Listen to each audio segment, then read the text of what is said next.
When I introduced the concept of life histories and life history trade-offs a few lectures ago, I pointed out that organisms can allocate the resources available to them in different ways in order to maximize reproductive success.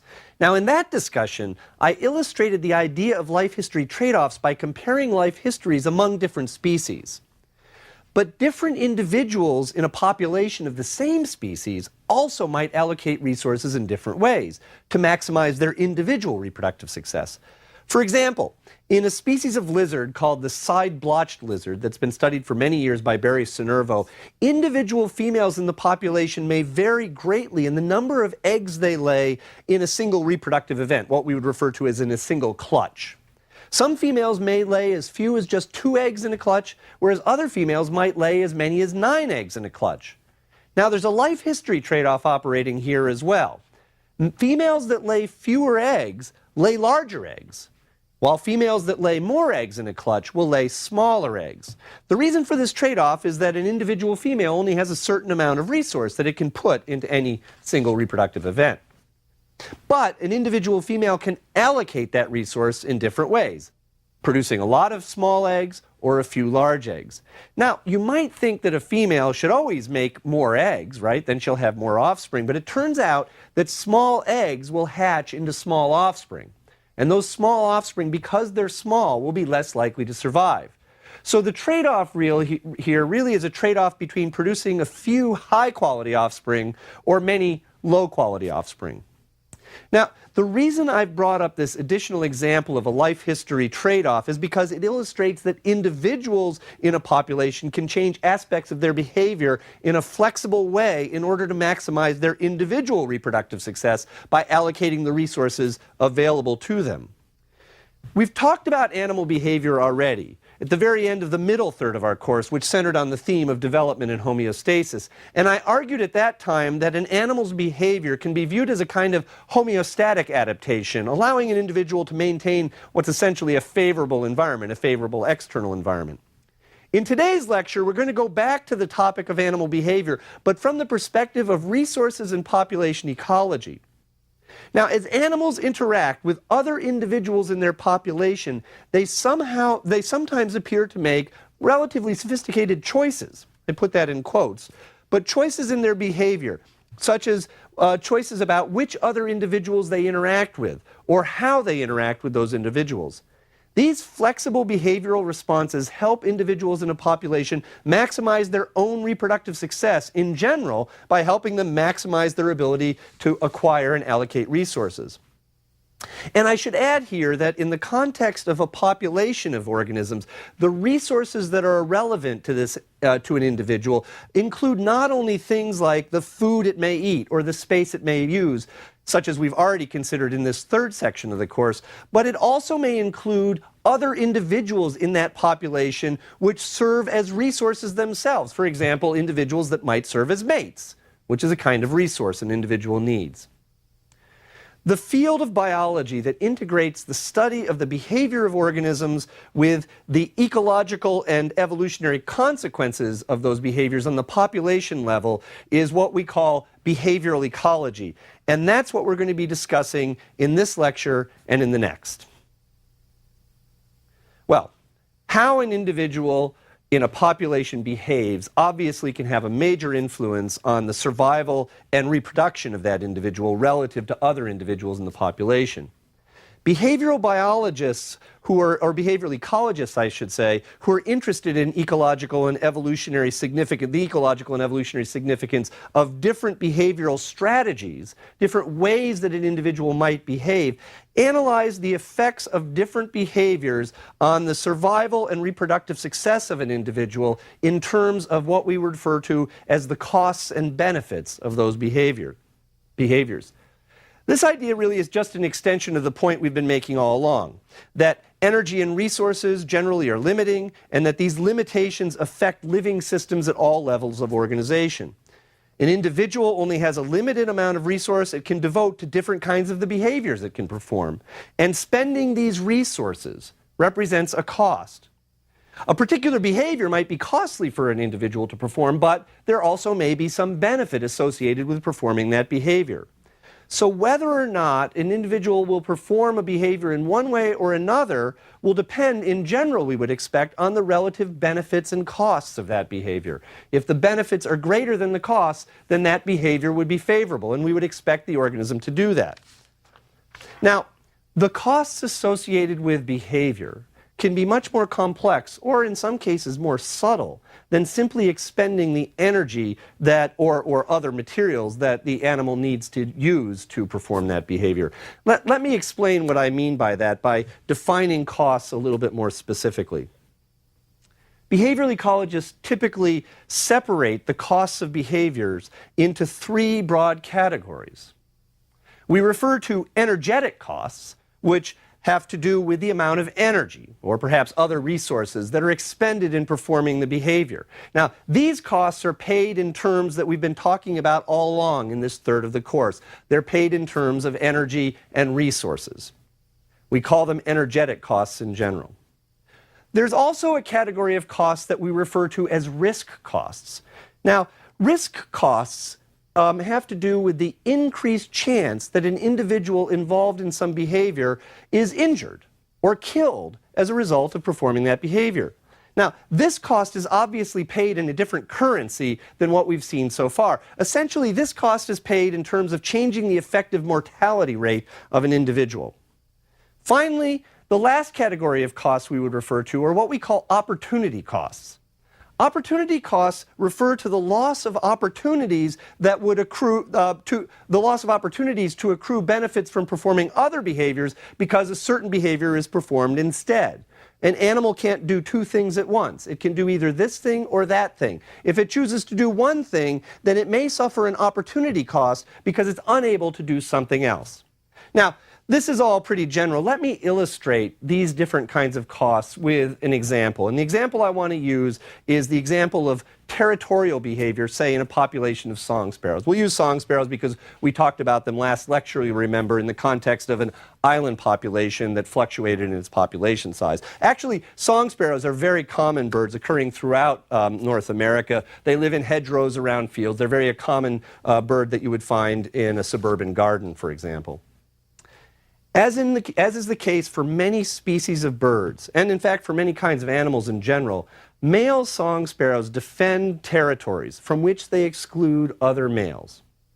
A territory is a valuable resource. It's a valuable resource because the male will use that territory to attract a female, and then the male and the female will build their nest on that territory, raise their young in that territory, and in many cases obtain all the resources they need to accomplish their reproduction from the space available in that territory. So it behooves a male to keep other males out of that territory to defend that space. Now, to defend a territory, a male song sparrow or other bird will typically patrol around the perimeter of that territory all day long. It'll be going around the edge. It'll periodically stop at the edge and it will sing. Song, in this case, is used as a keep-out signal to other males. It's a broadcast signal telling other males, this space is occupied, this is mine, and you shouldn't come here. Now, if a territorial male bird sees another male of its species intruding, then it'll chase that male. It'll chase it off its territory. And in fact, if the intruding male doesn't leave readily, then the territorial male may actually attack the intruder. They'll actually get into a fight. You can find sparrows on the ground wrestling around, grappling at each other, pecking at each other. So it's pretty serious business, this territorial fence. There's a lot that goes into it. It's a whole suite of behaviors designed to defend some space that represents resources for the males. Now let's ask what the costs of territory defense are. And we'll do this in terms of, say, a song sparrow defending a territory. There's an energetic cost to this behavior, obviously. It takes energy. Literally, it takes ATP for a male to fly around, to patrol its territory, to spend the effort it takes to get around to different parts of the territory or to chase other males. The energy that the male uses for these activities, clearly it can't be used for other aspects of its life history. And so the expenditure of this energy represents a kind of energetic cost. There's also a risk cost associated with territorial behavior. The risk cost comes from the fact that the male may become injured if it gets into a fight. In fact, it might even be killed in some cases. In either case, by patrolling its territory, by defending its territory, by trying to keep other males out, it may incur some injury, and this injury represents a risk cost to the male. Now, risk costs are quite different from energetic costs. It's independent of the energy the animal is spending to defend its territory. It's simply a change in the possibility that it might die, its mortality rate as a result of this behavior. Finally, there are opportunity costs associated with territorial behavior. When a male is patrolling his territory or chasing out other males, it can't do other important things it might need to do. For example, it can't spend that time feeding to acquire more resources. It can't spend that time searching for where its female might be, mate guarding that female. The female might be off someplace associating with another male surreptitiously. The male wants to know about that. And if he doesn't follow the female, there's an opportunity cost that may be associated with the loss of some paternity from the female's reproductive effort. So, in a sense, opportunity cost in this sense, opportunity costs really involve a kind of time resource. As I said, animals can't do two things simultaneously. And so if they're involved in one kind of behavior, then there may be an opportunity cost associated with the fact that they can't simultaneously do something else that's important to them. Well, so the kinds of costs we have to keep track of when we're considering behavior add a number of dimensions that are different from a simple analysis of cost in terms of energy and resources. Now, what about the benefits associated with performing some behavior in general? I started this discussion by telling you that an animal should behave in a particular way, or perform a particular behavior, I might say, if the benefits of doing so outweigh the costs. So we want to ask, how do we measure benefits of performing behaviors? Well, in this sense, or in this case, we're actually on more familiar ground. The benefits of behavior need to be calculated ultimately in terms we've seen in our discussion of evolution in the first third of the course. Specifically, these benefits must involve increasing either the survival of an individual or, even more importantly, the reproductive success of an individual. Another way to think of this is that the benefits associated with behavior can be measured in terms of life history attributes, such as survivorship or fecundity. Now, the point of this discussion about the costs and benefits associated with behavior is that by understanding the costs and benefits of behavior, we gain insight into how an individual responds flexibly to the circumstances in which it finds itself.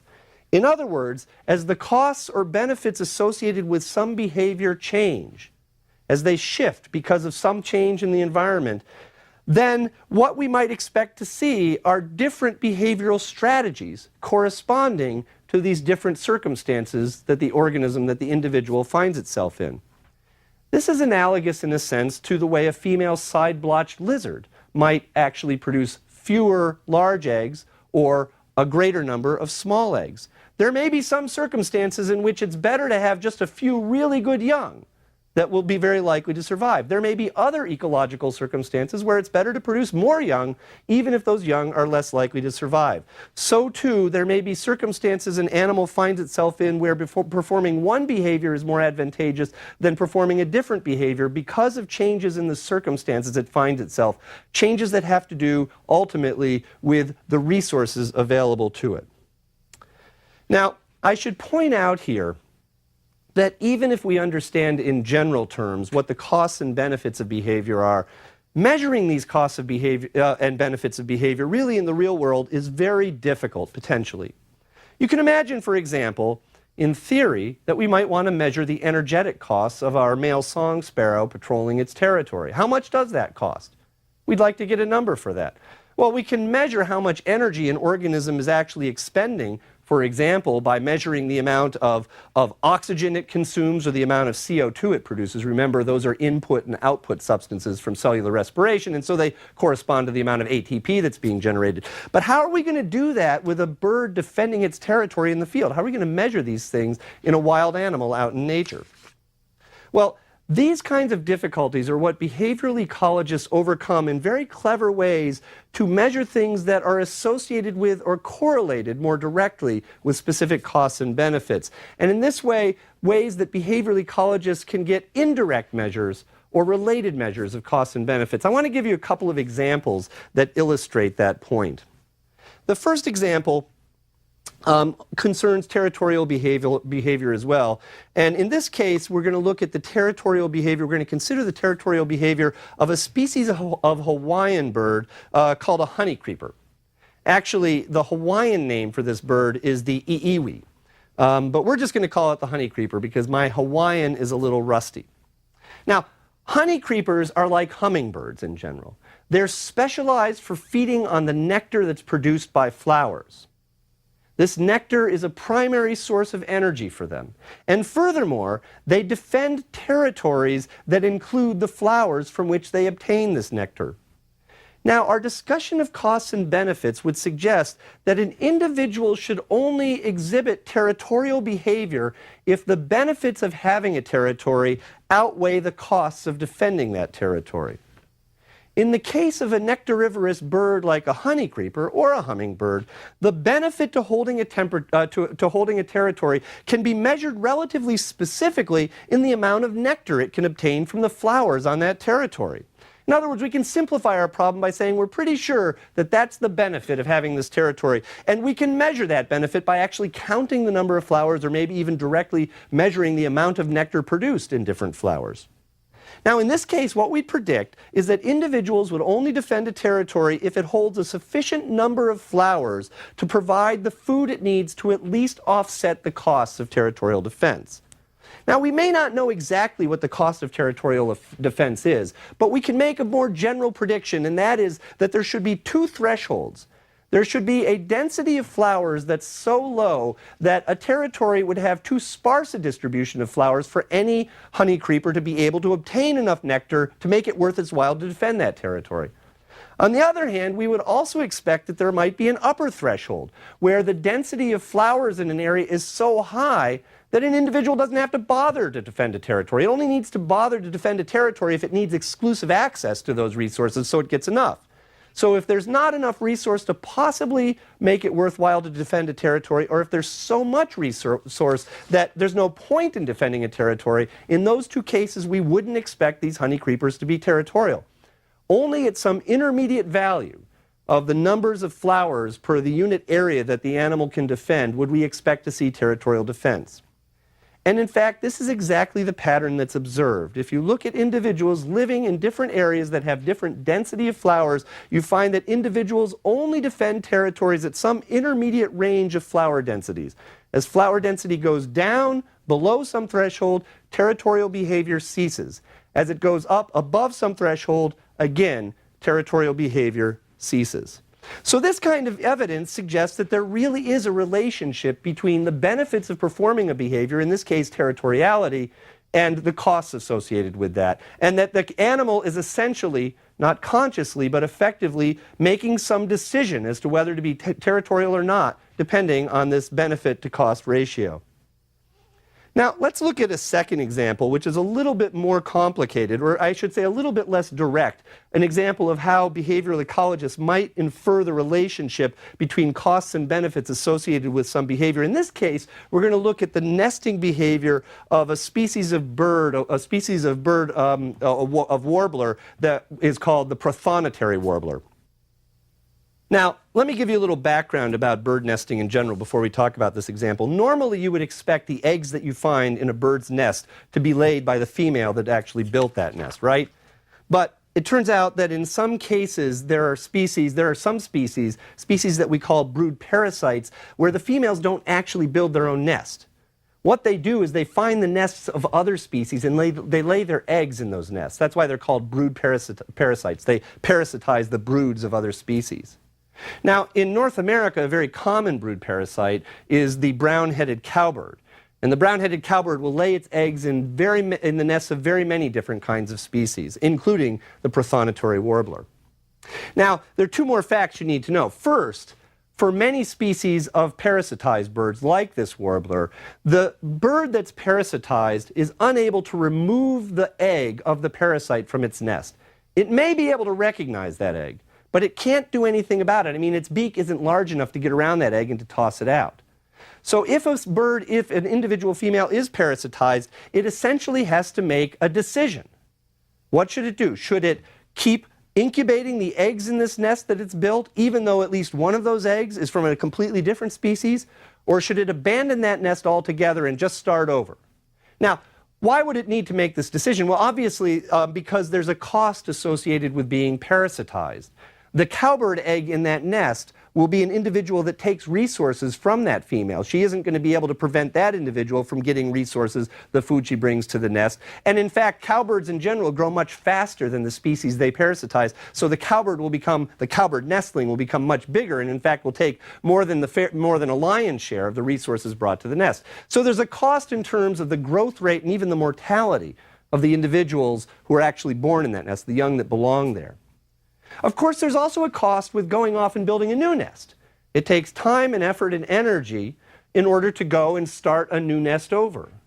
So which is greater? Which is a greater cost? Building a new nest or incubating a nest that has a parasite's egg in it?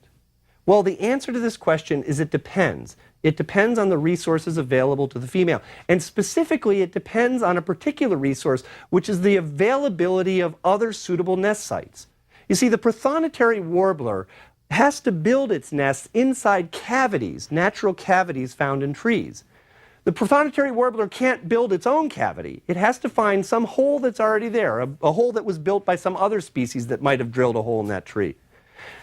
Prothonotary warbler territories will vary in terms of how many potential nest sites you find in that territory. Some territories will have a lot of nest sites, and some territories will have few nest sites. Nest sites in this sense, then, are a kind of resource. So what does the female prothonotary warbler do if her nest is parasitized? It depends on how many other suitable nest sites she has in her territory. If she's on a territory that has a lot of suitable nest sites, then she will abandon the nest that's been parasitized and start over. On the other hand, if she's on a territory where there are not suitable other nest sites, or very few of them, then she will maintain that nest that she started and suffer the cost of parasitism. So this is an example where we don't know exactly what the costs are. We can't put specific numbers on that, but on these things. But we can show that the relative costs vary with the resources that are available to the individual. All right. The examples we've just looked at show how behavior involves adaptations for maximizing the use of resources to increase reproductive success of individuals in response to resource availability in an environment. Now, probably the most important feature of an organism's environment, which it must respond to, is the other individuals in its population, the other individuals of its species with which it's associated. In general, the interactions among individuals of the same species of a population are referred to what we would call the social behavior of that species. And to a first approximation, we might ask simply, how social are individuals going to be with each other? Are individuals in a population of a particular species going to associate a lot with each other or not very much with each other? In some cases, they do associate a lot with each other, living close together, interacting quite a bit. In other cases, they don't, such as in a dispersed territorial bird. How can we estimate whether a species will show this kind of close social association or group living or not? Again, we can do so to a first approximation by thinking of the costs and benefits associated with this particular kind of behavior, group living or social behavior. Well, let's consider just briefly the kind of benefits we might associate with group living, or the kind of benefits that an individual might accrue by living with a group of other individuals of its same species. Social behavior may allow an individual to actually gain more resources. For example, social hunting animals like African wild dogs are able to capture larger prey or capture prey more efficiently by living in a social group. A single wild dog can't take down many of the animals that this carnivorous species would prey on. But a group of wild dogs working together can do so. So one obvious benefit of living in a group is the ability to acquire more resources than an individual could on its own. Social behavior also may reduce the risk of predation of an individual in the group. Now, there are many examples that demonstrate this. I briefly just want to give you one example, and this involves the benefit that a bird might have from being in a flock of other birds as opposed to being on its own. a bird in a flock is less likely to suffer predation in general. This has been demonstrated actually in a very clever experiment done by a behavioral ecologist named Robert Kenward, who used a trained hawk to attack groups of pigeons in the wild. So Kenward would take his hawk and he would fly it at groups of pigeons, and he'd ask how likely was the hawk to catch a pigeon in the group. Well, what Kenward found is that it depended on the size of the group. If pigeons were in a small group or on their own, the likelihood that the hawk would catch one was relatively high. But as the group size increased, the likelihood that the hawk would catch any one pigeon in that is relatively low. Now, you might think that's counterintuitive. You'd think if there are more pigeons around, why shouldn't it be easier for the hawk to catch one?